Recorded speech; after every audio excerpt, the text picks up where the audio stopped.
Hey everyone, welcome back. This is Queen Sugar. So today I have a video that kind of goes over my newest deck of cards that I've created. So this is a romance mini tarot deck, and I use player cards to connect with like the tarot meanings. And so this is like the first draft, first version of the deck, and I plan on making some changes. So you'll see some of the cards I might like adjust a little bit or maybe change the image altogether. It kind of just depends on how I feel, but I just wanted to show you all a new deck that I will be using in readings so you're not surprised by it. So this is the back cover of the card. So it says Romance Mini Tarot by Queen Sugar. So I plan on making this like a little bit bolder and maybe a little bit bigger. But I do love how the back cover of the card looks. I love how the roses are looking. So this will stay the same. So I'm going to go through each suit and just go over the images really quickly. So the first two cards are the Jokers. And so I wanted the Joker to be represented as the Fool or the Virgin. And the Joker is typically new beginnings type of energy when it connected to tarot. And so I wanted this to stay the same. So I have the same image for both of the Jokers.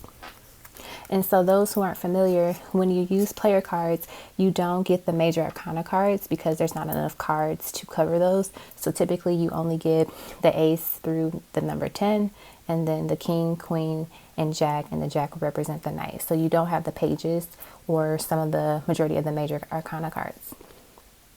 So the first suit that we have is the Ace of Diamonds, or this is the so typically you consider the diamonds as pentacles, but I was really drawn to make the diamonds the wands. So this is something different compared to like what most people are taught.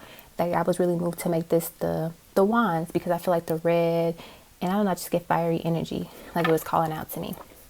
So with the Ace of Wands here, this talks about spark of passion, new beginning, and like love, a new idea, like a climax, something just like a big spark. So this is why I have it like this. We have the Two of Wands, and so this is connecting to kind of like planning, waiting for a sign to like move forward. So like if you notice, like her two legs are in the air, so he's kind of waiting, like is it time to, you know, for me to step in and move in. Three of Wands, so like she's on the phone with her person, so she's waiting for her ships to come in, she's waiting for her person to arrive so she can enjoy their company. The Four of Wands, which is always the marriage harmony card, so a couple getting married. Five of Wands, this talks about like competition, fights, petty arguments, so there's 5 women in this image. The Six of Wands talks about victory, recognition, accolades, so that he has this picture of her. He's taking a picture of her because he's admiring her beauty. He's, you know, recognizing her beauty, and he wants to capture that. The Seven of Wands here represents kind of like when you are defending yourself, you're protecting yourself, and you're standing up for you. So she is by herself because she is saying that I'd rather be by myself than be with someone that, you know, isn't going to fulfill the needs that I have. We have the fabulous Eight of Wands, so like very accelerated motion, like a quickie, fast movement. Not sure if you can see it, but yeah. The Nine of Wands, so this represents being able to persevere and get through any obstacles. So like even though it's storming, it's raining, and she's in this forest alone, she's able to still rise to her glory, rise to her power.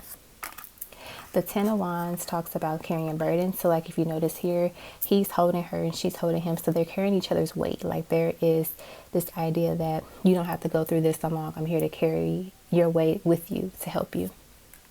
We have the Jack of Wands. So this is someone that's kind of like a charmer, very passionate type of energy. He's very quick. The Queen of Wands, she is someone that's very passionate. She's a career woman, very she's fun, she's spontaneous, so like that kind of hints the different like attire that she's wearing, the mask. I love it. And then the King of Wands represents a leader, someone who's willing to take charge and go forward, get ready, and just hop right on in. So that is the Wands. So next we have the lovely Suit of Hearts, which is the Cups. So the Ace of Cups, as you all know, so I'm going to make this a little bit darker so you can see the wine glass fully. Two of Cups, Three of Cups, celebrating, picking her up, you know, enjoying her. The Four of Cups, kind of like talking about like low level depression, sad a little bit, not really into it. So if you notice, she's kind of like, I guess I can be here with you. Five of Cups, similar energy, loss, sadness, grief. She's really not focusing on him. Six of Cups, reconciliation, open communication, kind of reconnecting is how I wanted this card to be. Seven of Cups, so with here kind of talking about indecision, going astray. So he's focusing on her, but she's kind of looking at the mirror like, I'm looking at me and I'm thinking about other people is what I thought about that card. Eight of Cups, walking away, kind of like just being disconnected. So he's like not focusing on her, even though she's like right there. The Nine of Cups, wish fulfillment, understanding, contentment, you know, being happy, enjoying what you have. The beautiful Ten of Cups, which talks about love, family, achievement of emotional fulfillment. I love this one. So this is the Jack of Cups, which is the Knight of Cups. So this is someone that is very good with their words, with their tongue, with their mouth, romantic, very loving, delicate. The Queen of Hearts is someone that's very emotional in terms of like being emotionally available. She's a romantic suitor. She is beautiful, very has like this very goddess-like energy. She's able to capture people by her beauty. And this is by far one of my favorite king cards. So this is the King of Cups, and I love this because it gives me like vampire vibes. So he is someone that wears his heart on his sleeve, which is why he has the blood on his hands. But also too, he's holding a rose. So like he is romantic. He wears his heart on his sleeve, but he will fight for love. So that explains like him having that blood on his hands. I love that one. Next we have our lovely spades, which would be the swords. So the Ace of Swords, I had like a whip, so I kind of wanted that to be like the theme, kind of like a BDSM type of thing with the swords, because it's like about mental. So we have the Two of Swords, so there's two women here, so kind of making a decision, deciding. Three of Swords, so like heartbreak, pain. It's like she's getting whipped a little bit, but she's still enjoying it, so like kind of like the pain. Four of Swords talks about resting, recovering, time out, like just taking a break before your next round. Five of Swords talks about kind of like you being like that inner conflict sometimes, but also too just like deception. Could be a little bit of like resistance as well. It's like she's tied up, so she can't move, she's restricted. The Six of Swords, moving forward. So if you notice, she's moving towards him. So moving forward towards love. I love this one. So the Seven of Swords talks about like deception, secrecy, wearing a mask, that type of energy. And so she's going to show up on the next card. The Eight of Swords, which talks about like feeling like there's no choice, like you're backed in one corner, you're gripped by the neck. So she can represent your anxiety, fear. She can also represent like the things that you want to do but you don't do. Nine of Swords represents nightmares, kind of like once again restricted. So like she's in bed, she's resting, but like she's still restricted. She can't move, she can't get out of it.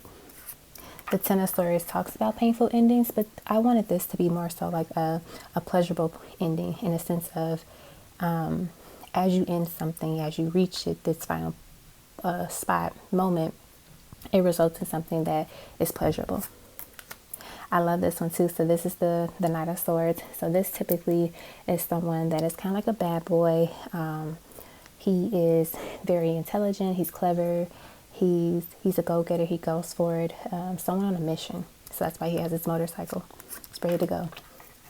Queen of Swords, she is someone that is a truth seeker. She takes control. She doesn't put up with anything. Like she is the boss.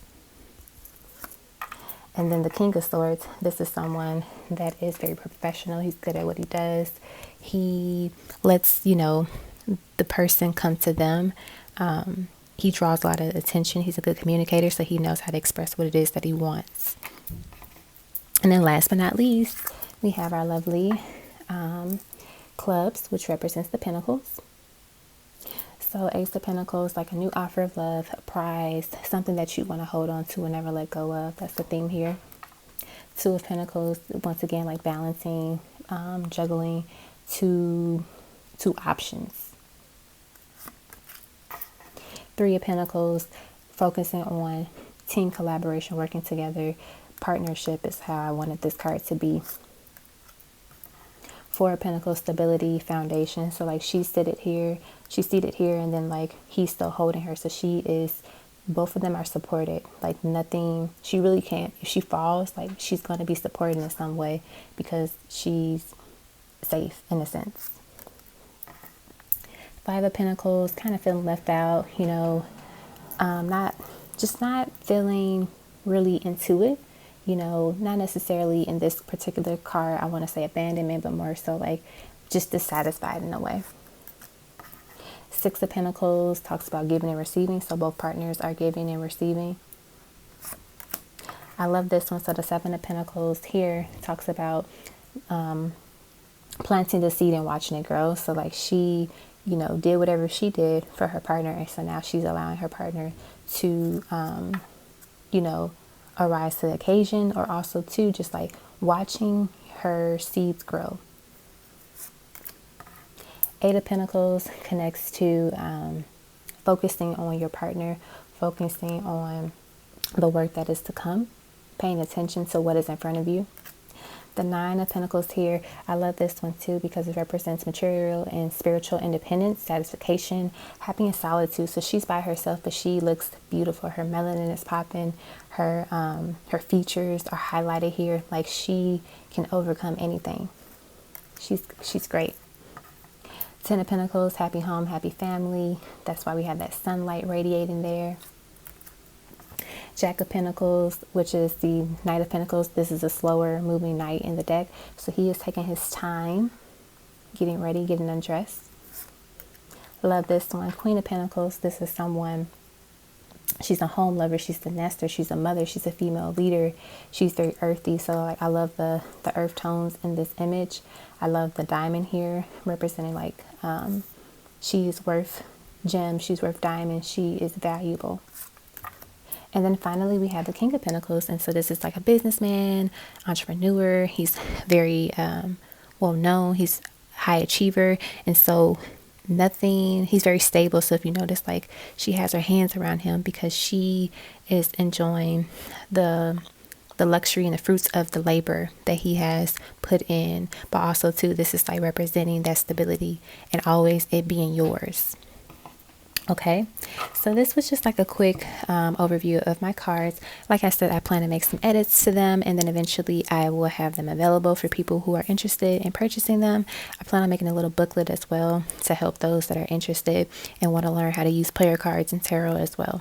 So I hope you all enjoyed this video. Feel free to contact me once you're interested, if you're interested or want to know a little bit more about this deck or other decks that I have. All right, peace, love, and light.